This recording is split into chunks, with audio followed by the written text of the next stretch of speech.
Hi, I'm Paula Veysey-Smith, founder and director of MPower Accounting Services. Now, I've been in the bookkeeping and accounting industry for over 25 years now, and I've decided it's time to share some of my secrets, hints, and tips on how to develop, grow, and start your own practice. This will be a mixture of the good, the bad, and the ugly. And today we're going to take a look at why you should consider branding. So branding, what is it and why is it important to you? Well, put simply, branding is how your customers perceive you. And you may think that branding is something that only bigger companies are going to work on. Well, that's not true. We all need to work through and consider our own branding. Looking at the bigger companies, there's Tesco's with their distinct writing and the colours. Every little helps. Another one I quite like is Stella Artois, not that I drink it, and their tagline of reassuringly expensive. I have often been tempted to use that for my business, but might be a bit too much. And L'Oreal with the strapline of because you're worth it.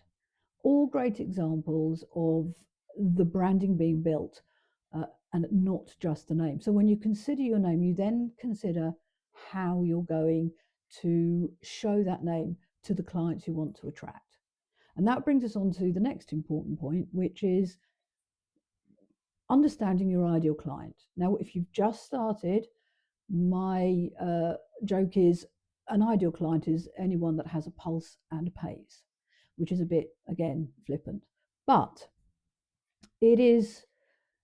it's really important to understand who you are reaching out your services to. Now, your services will probably be dictated by what you're qualified to do. And you can consider things like, do I want to just operate in my locality? Do I want to go niche? Is there a specific industry type that I'm very good at working with, say the trades? And just get a feel for that, get a feel for who it is I want to attract, because that is going to change and define the message you give them through your branding. Branding doesn't have to be complex. You don't need to spend hours on it, but you do need to consider it. Let's look at my firm, MPower Accounting. I've very much used the colour pink. Not that I wear it all the time, but I thought I'd wear my pink jumper today. We recently rebranded, which a lot of companies do, about 2 years ago. So we have that Venn diagram, which has meaning. The center of the Venn diagram is where all the services are, the sweet spot for somebody running their own business to get the clarity they need in their figures. But we don't need to offer all the services. So they've already got good accountants in place, or they've got a good bookkeeper in place. Then we can add the service that they're missing to help them reach that center point where all the circles overlap. I use the strapline of get the whole picture, and that feeds into what the logo is saying as well. And we also call ourselves experts in small business. So just in 2 sentences and a logo, I believe that we are communicating a lot about who we are and how we can work with clients. So think of those things with your name and how your logo and your lines will build into what that name is saying to prospective clients. I would also say that in society today, in business today, it's important to consider digital content as well. You do not have to sit in front of a camera like I am on this Sunday morning creating YouTube videos. But how are you representing yourself on the medium such as LinkedIn, which I think is a very valuable one? How about your website? Is that again backing up the tone and the culture that you've created with that branding you've put into place? Now, I'm not, I would say, very strong on social media. I do get help on that because I understand that if it was left to me, it probably wouldn't happen. And having somebody behind me pushing me forward has been very helpful. But when you start, you can only start where you're at. And that's something I've learned. So I'm thinking these videos are probably going to transform into mega productions in the future. But this is where I'm at now. So let's start where I'm at. And again, it comes back to that considering your branding and working on it. So do use the social medias, even if you just want to operate locally, because it validates who you are and gives you credentials. People, whenever I have a new client meeting, the first thing I will do is search for them just to see, well, who are they? What do they look like? What are they doing now? Are they a real person? It's not just about identity verification. It's also about just getting a feeling for who this person is that I'm about to meet. So the last video looked at what's in a name, what should you call yourself, and was full of lots of helpful perspectives for how you want to approach that. And today we're backing that up with what branding am I going to put behind that? Think of things such as the colours. What colours are you going to use? How what's your name going to look at? Mine's quite bold. MPower, because MPower, it needs to be bold. And I've already mentioned using the colour pink and the strap line that goes with that. So I guess they are the first things to have a real think through. But as I said, then there's the bigger picture about it is about how your customers perceive you. So behind the branding, behind your initial sort of this is who I am, however you're representing yourself, you need to have, as I said, the authenticity and reality behind it.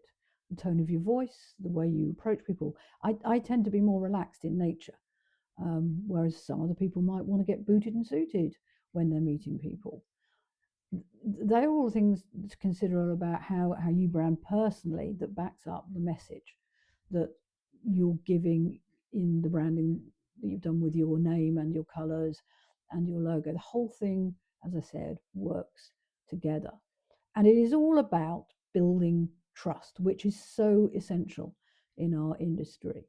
If somebody searches you and sees your website, you really do need a website. That's the one element that when I work with people starting their business, so you need a website. You can build this yourself.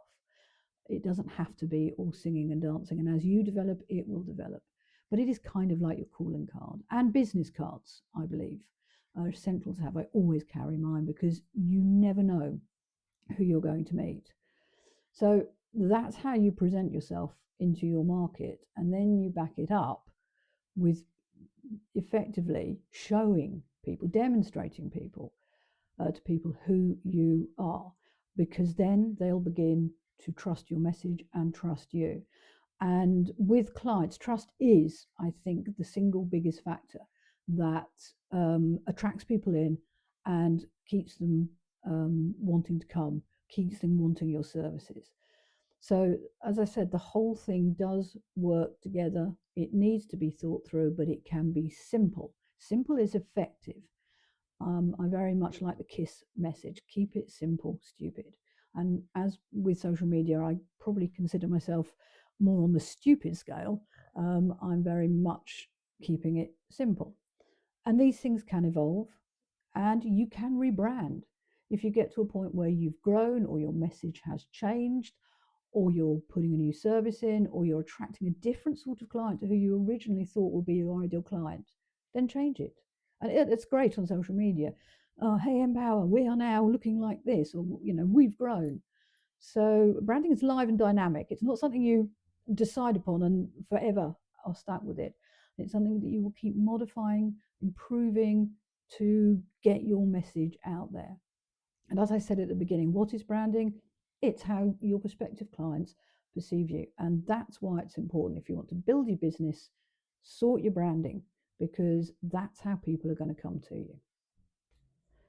So please like this video, because then I know somebody's actually watched it, and subscribe to the channel.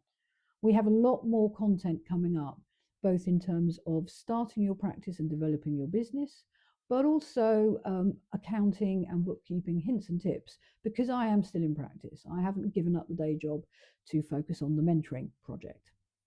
Talking about the mentoring, please go to the website, link below, where you can book a free 45-minute taster session that will be centered around you, where you are at now, and what you want to achieve and where you want to get to. It will be incredibly worthwhile to you.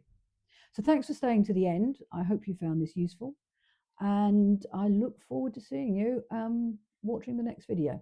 Bye for now.